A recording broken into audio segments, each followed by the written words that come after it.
What's going on, guys? Welcome back to a brand new episode of The Lion's Den. My name is Jack, and joining me today for a very special review is my good friend Jonathan. How you doing? Pretty good. All right.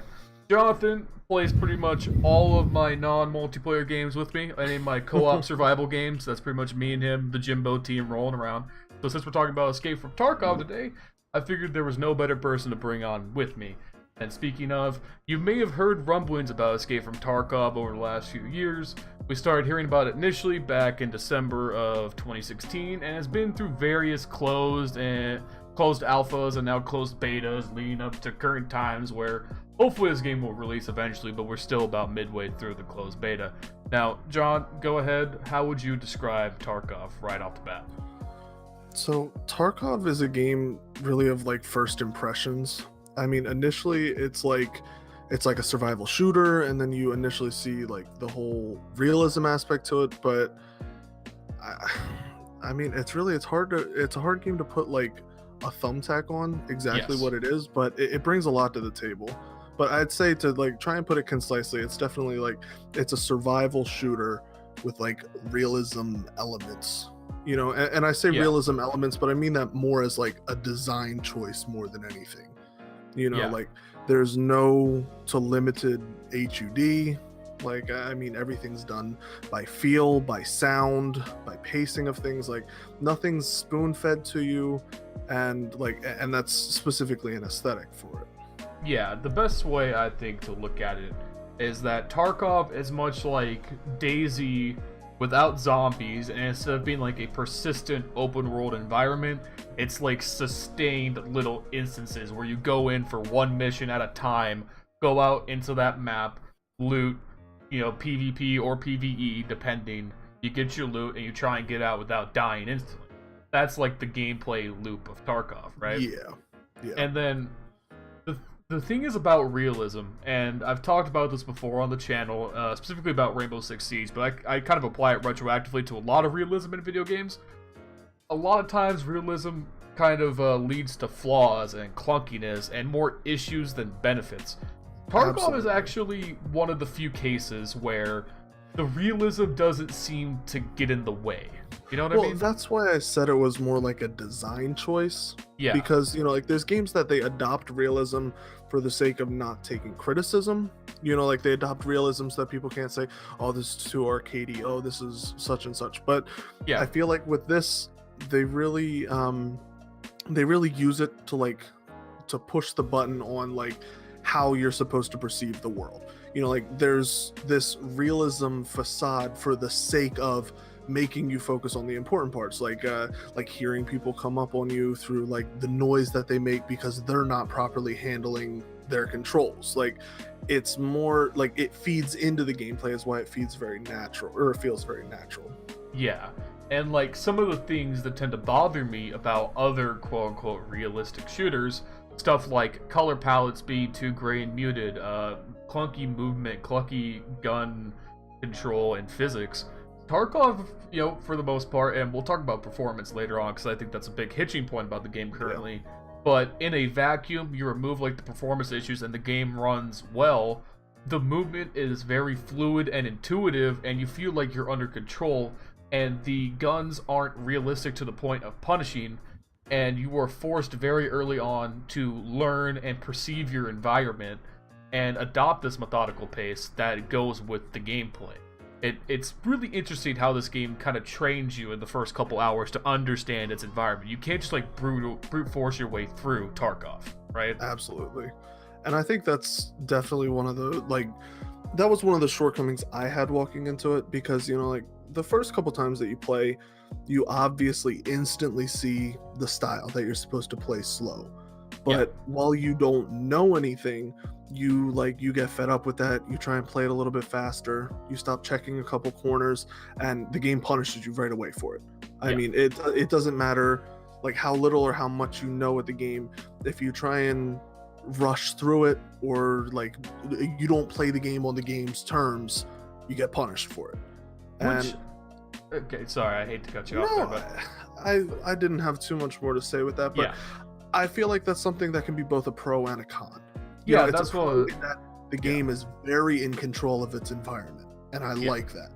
You know, it doesn't feel like there's a lot of mismatched ideas. They have a very concise vision of how they want the game to feel and how they want the game to play, and it achieves that. And that it's punishing, and it can be very annoying. I mean, you can have a very bad run and lose everything that you have, and then the very next run you can have an amazing run and get more than you had to start with. It's the way of the game. Yeah, and I think that the con there, though, unfortunately, is that the early game of Tarkov, especially if you're not super familiar with the genre, or maybe Tarkov is your first like super realistic shooter, you will have, at least in my opinion, a very hard time for the first 6 to 8 hours, if not more so. In fact, I can guarantee 6 to 8 hours. You will have a bad time initially. That's even a prerequisite, like assuming that you're familiar with shooters of this style. Yeah. You know, it's definitely, it's a lot to take on, but I feel like that's a good thing. You know, like every time that a game will sacrifice vision for the sake of like ease of use, it takes away from the end result. It helps lower that skill gap. And for a game where it parades itself being so realistic, so visionary in that, for them to put some blocks in place and slow it down a bit, or make it a little bit more, you know, noob friendly, I feel like that would detract from the experience. Yeah, I mean, I guess it is like the Destiny 2 fallacy at this point, right? You have a game design that works, you have a game design that appeals to a certain audience, but you know that audience is niche. You're not going to be able to attract everybody. So what do? Do you dumb it down for a more mainstream, broader audience, or do you stick to your niche? Obviously, Destiny 2 had a really rough start and has since kind of had to, you know, dial back what it was doing, come back more to the traditional formula. So we've seen what happens on that front. So, like, I'm right there with you. I think Tarkov needs to stick to his identity. Doesn't take away the fact that the game is brutal for the first, like, day that you play it. It definitely is. Kind of, you know, a nice segue into that. The performance is still, for me, the biggest hitching point of this game. Because, you know, me and you both, John, have very capable computers. I just recently rebuilt my rig myself, and at least in my opinion, it's a high tier rig for what it's worth. It's a good computer. It should be able to run pretty much anything. And even though Tarkov doesn't have the like usage percentage and task manager of a game that's like throttling my computer, boy does it fucking chug. The performance in this game is bad. It straight up is bad. Yeah, I mean, I played this game a much longer time ago, so I still have that lens of being able to see how far it's come. And if anything, that just makes me hopeful to know that with the progress that's already been made, there's still progress to be made, and that it one day could hit that point of good performance. But I will agree with you, especially, I mean, running into rain maps, or every time you cross into a new area, it'll start to chug a bit as it loads the new zone in front of you. I mean, there's performance problems. On top of that, I mean, 60 FPS being an optimistic goal as it is, and that's with you and me with some powerful computers, I do think there's a lot that's left to be desired. Yeah, and on one hand, I can sympathize with what you're saying here. I can understand that the game has definitely progressed. I think everybody's aware when the initial like NDAs were coming up that like the first thing people heard was Tarkov runs like shit. That was like the first thing everybody heard about. It's definitely come a long way, but when it's not, it's hard for me to excuse it though.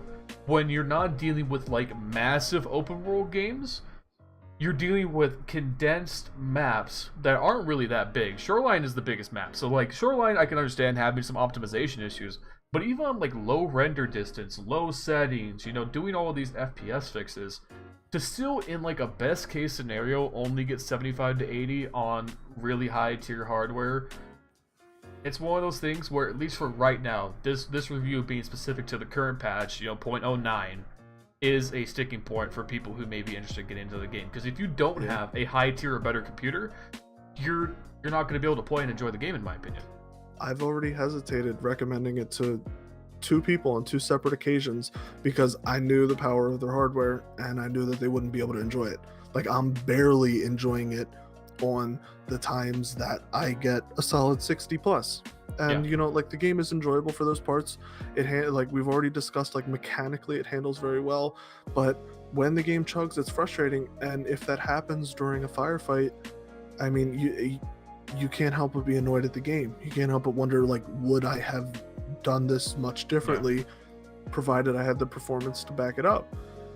And I feel like that's twofold though, because we've seen the game make improvements, but also we've seen an entire enormous generation leap of hardware since the last time we've been talking about its poor performance. I mean, the last time I played the games, I believe the 9 generation of NVIDIA GPUs weren't even out, like the 970s and 980s and such. So much weaker hardware, much worse optimization. So I feel like come another GPU generation and come another performance patch, this game could be very serviceable. Yeah, I think once we look at, if we go 6 months from now and look back at this review, I think we will definitely see that it's aged poorly, because I do believe the game will get there. I mean, you're dealing with a Unity engine game. Unity is not the most taxing engine out there, and even though it is a small team, they should have the staff and definitely the funding, because this game's done very well in its pre-orders, to be able to follow through on all of this. And at the end of the day, I would not have bothered to even pick up the game, continue to play it, or review it if the potential wasn't there, because just like you were saying, when it works, this is a very special tier of games that makes this style work. And it's fun, it's intense, it's heart-pounding. When you get into a gunfight in Tarkov, it is straight up who can control the situation better than the other. It's not so much who's the better aimer, it's how do you position, how do you control your movement, how do you flank, how do you take that fight and use everything in your environment to your advantage. And when it works so damn well. Yeah. And I feel like that's such a big draw to the game. I mean, I can't count the number of times that I've gotten, Tarkoved, and then I rage and I run away from the game, but then I just come right back. It's very addicting. Like it has so much potential, and I feel like it delivers on about half of that. And it's realizing the other half of the potential that makes me go, holy cow, this is worth watching. This is worth seeing what happens. Yeah, so I mean, kind of, in case you guys weren't aware, I'm kind of doing like a new format to my reviews where we're trying to condense everything into like under 15 minutes, not ramble, not overshoot things.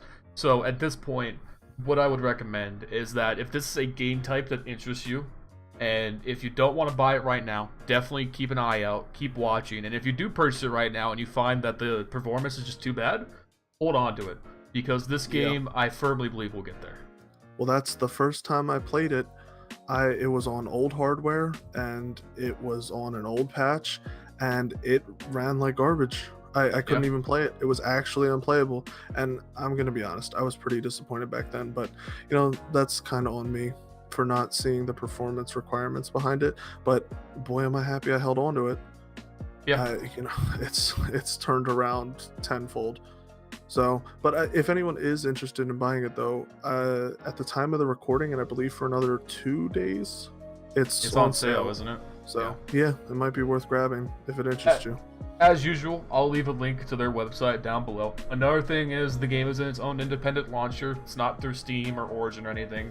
There is some rumors it might come to Steam eventually when it launches, but maybe another sticking point for some people. I know this is a little bit weird to not have games on Steam, but whatever. Other than that, the developer, I believed he talked about it a while back. It was mostly because they wanted to control the third-party market for keys, just because that gets out of hand so quickly. It really Especially, does. He's a Russia-based developer, so he knows the kind of market that he's dealing with. So I understand the sentiments for them wanting to keep it in a closed ecosystem at the very least until it launches. Yep. Anyways, guys, that's Escape from Tarkov.